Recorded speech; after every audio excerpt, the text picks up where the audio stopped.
స్వర్గీయ ఎర్రన్నాయుడు ఆశయాలు అందరికీ స్ఫూర్తిదాయకమని కేంద్ర మంత్రి కింజరపు రామ్మోహన్ నాయుడు పేర్కొన్నారు.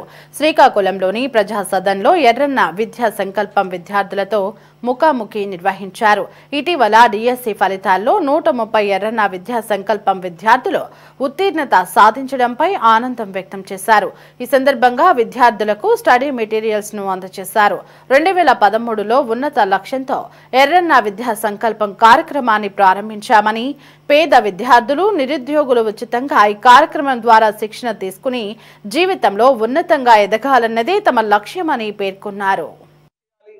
పంపిణీ చేస్తున్నామని చెప్తే వేల మంది అసలు అవసరం లేని వాళ్ళు కూడా ఏదో ఇస్తున్నారు కదా, ఫ్రీగా ఇస్తున్నారు, మేము కూడా తీసుకుంటామని పేర్లు రాసుకోవచ్చు, రిజిస్టర్ చేసుకోవచ్చు, వాళ్ళు కూడా రావచ్చు. కానీ అందులో ఎవరైతే అవసరమైన వాళ్ళు ఉన్నారో, ఎవరికైతే దానివల్ల ఉపయోగం కూడా పడుతుందో అటువంటి వాళ్ళని ఎలా ఎంచాలనని ఆ రోజు ఆలోచించినప్పుడు ఒక ఎగ్జామ్ కూడా పెట్టాలి.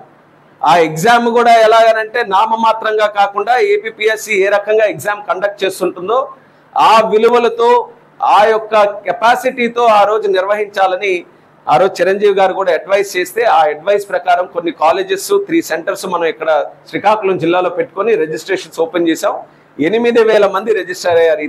దీనికి కూడా 8,000 మందిలో సుమారు 4,500 మంది ఎగ్జామ్స్ రాయడానికి కూడా వచ్చారు. ఎందుకనంటే చాలా మందికి ఆ ప్రోగ్రామ్ అప్పుడు ఫస్ట్ ఆఫ్ ఇట్స్ కైండ్ కాబట్టి అర్థం కాలేదు.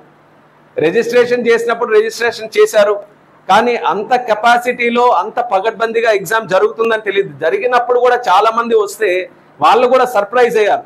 ఈ ప్రోగ్రామ్ అసలు యాక్చువల్గా ఉందా, ఎలా ఆర్గనైజ్ చేస్తారా, ఈ లెవెల్లో ఇంత కెపాసిటీలో ఇన్విజిలేటర్స్ కూడా పెట్టి ఎగ్జామ్ రాయిస్తారా అని.